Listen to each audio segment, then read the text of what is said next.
What is going on, ladies and gentlemen? Today I'm going to be going over with you everything you need to know about Longsword from beginning to the very end game, and we're going to section this off in a few different things. If you want to see timestamps, they're right below.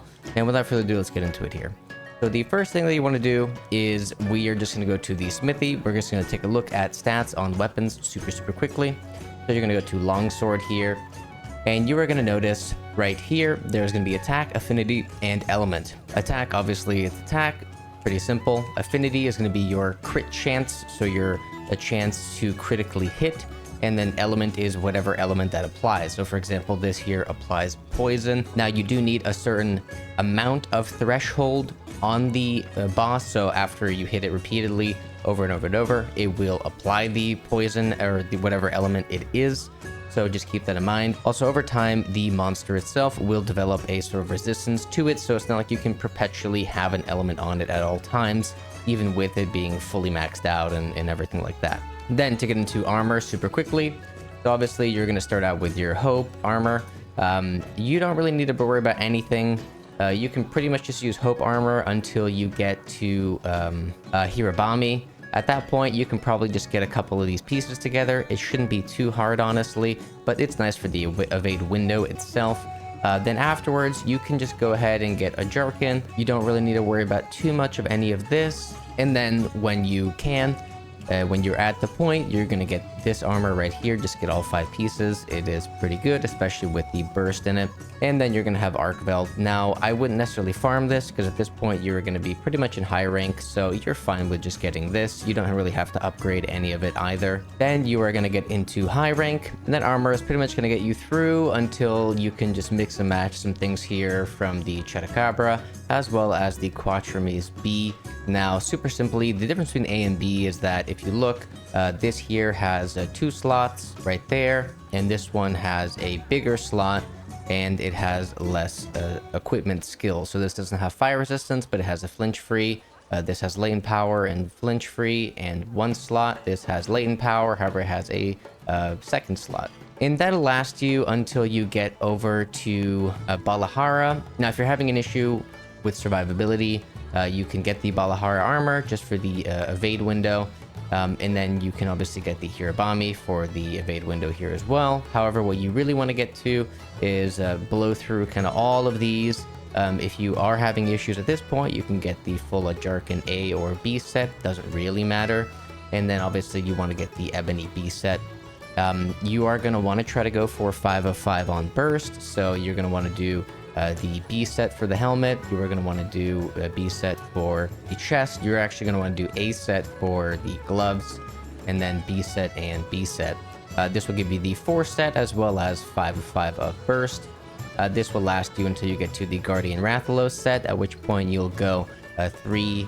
You do helmet, chest, and gloves for the B set. You'll do the A set for legs, and then the B set for the feet. This will pretty much last you endgame if you want it to. Then you're just going to kind of blow through all of these. You don't really need to worry about any of this other stuff. And at that point, you're going to want to actually go Guardian Arcveld when you get to it. You're going to go helmet, chest, gloves, legs, and feet. Now, as for your talismans, I would personally recommend either going Flare, just so that you make sure that you have the 5 of 5, or you can go weakness exploit. It really just depends on how your armor is. Now, the way that mine is set up currently is I have 3 of 3 part breaker, 5 of 5 slayer, and I have 5 of 5 weakness exploit. And this is all stuff from the weapon itself. All right, now let's talk gems. So obviously you're going to go to your change equipment part here. I'm going to go over the armor gems first, and then we're going to get into the weapon gems and my logic for that. So firstly here, I went Tenderizer just to make sure that I got the weakness exploit here. Then shockproof, just because, you know, you should always have shockproof on to kind of help everybody out. Shockproof basically makes it so that you cannot get damaged or be damaged by enemies who hit you, kind of like disabling attacks and whatever. Then pretty simply, I just went double defense. If I had another defense gem, I would probably put it here just to get the 5 of 5, because getting 5 of 5 will basically give you an extra 8% and 20% bonus and 3% to elemental resistances. The elemental resistance is the same between 4 and 5, so I'm not like super pressed about it, but you know, extra defense is always nice. Then I went Destroyer and Destroyer here as well. This just gives me Part Breaker. So Part Breaker, from what I have noticed, gives me a really nice synergy because basically Weakness Exploit attacks weak points have an extra 30% affinity, so you can crit easier with them, okay? Then you get an extra 20% of attack on wounds. Part Breaker makes it easier to damage parts and deal focus strike damage, so when you're destroying one. And then Burst, which actually comes from my talisman here, basically makes it so that the more times that you hit something, the more damage you're going to be doing essentially, which is pretty nice, honestly. So that's just kind of how I have it set up. Now, the reason that I have it set up this way is because I'm also rocking Arcveld. So Arcveld's 4-piece here. Basically, when you destroy a wound on a large monster, you get back health. So you're essentially never really having to run out and go get health. You can just sit in there and continually just attack over and over and over until you kill the monster. Now, as for my main weapon, the one that I love just because it does a lot of damage, but also it constantly paralyzes, is this one right here. So I have Paralyzer on it. It just does extra paralysis attack essentially here. So as you can see, it does an extra 100 paralysis. Then I obviously just have crit status. So crit status, what that does right here, basically just crits deal an extra 31% damage. So I already have 15% crit plus the you know, the Part Breaker and the Flayer and all that stuff. So that's an additional percentage. And then obviously I have Critical Element here. Now, Critical Element just means that it increases the elemental damage done, such as like Thunder, Ice, Dragon, etc. when landing critical hits. So since I'm going to be landing a lot more critical hits over and over, I do that. Now, the second one that I use right now is actually a sleep weapon. That's because after a certain amount of time, monsters will no longer basically take paralysis. So like you can paralyze them over and over and over, as I showed before. You can do the same thing with sleep. So because I actually have 5 of 5 on the critical here, so if you look here, I'm dealing 40% extra damage with this critical boost 5 of 5.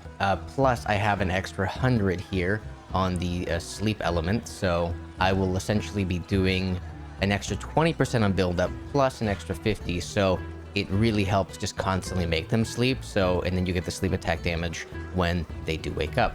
And that's pretty much the mathematics and whatever that I have figured out. Obviously, if you figure something out or if you see something here and there, feel free to leave it in the comments. We're gonna just go over your basic combos here, as well as some of your stats and what they mean, etc. So top left, obviously, is gonna be your stats. That is the green bar. Then you have the yellow bar, which is gonna be your stamina.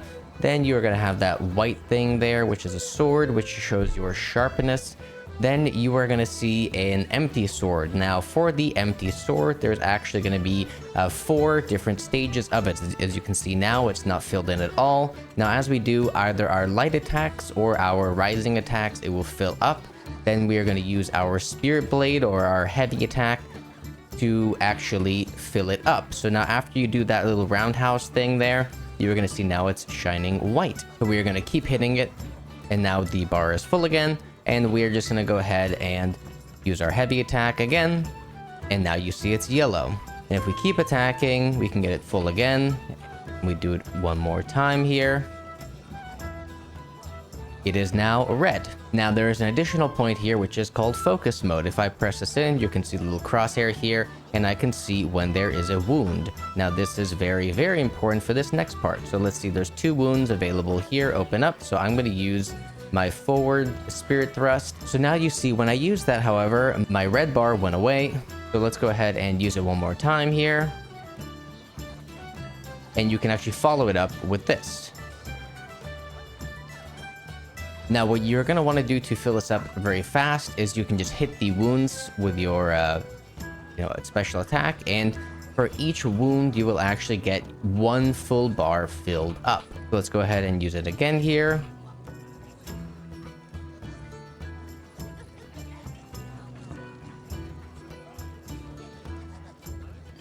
And that is pretty much the basic combo. We're going to further this a little bit along here. So you can actually change your direction as you are swinging your R, or your heavy attack. As you can see here, you can actually move in with the enemy. So if it doesn't attack or whatnot, you can actually kind of move around it, and you can still be attacking it the entire time. Now, one other nice thing to know is that popping one of these wounds actually creates the enemy to stop doing what they're doing, and it reduces a lot of whatever damage you will have received from that attack. So you can actually pretty much just continually attack over and over perpetually, especially if you have like a paralysis weapon or like a sleep weapon. I personally love paralysis a lot more. I don't really love doing the special sheath attacks. I feel like, sure, it's good, but it's not like the best thing ever. Now, the best combo for sheath attack would be so you can do this here, and then follow it up with this, and you'll get a good chunk of damage with that. However, it's kind of finicky at some points. Another one here is if you actually go press backwards and then use your heavy attack with your force slash. So if you do R and then the right click button here regularly, and then you go back, it'll actually back up your character. So you can avoid whatever damage is coming in and then still be attacking. So you can do something like boom, boom, boom, hit, hit, hit, hit. Oh, he's hitting back. Okay, good. Boom. Let me use this. And now let me just stop him from doing whatever he can be doing. And that's pretty much all you need to know. Everything else is going to be pretty much something learned. You're going to see what you enjoy better, what you don't. You know, you also have like a fade slash, like if you use both of those together, and then you can do a thrust right after.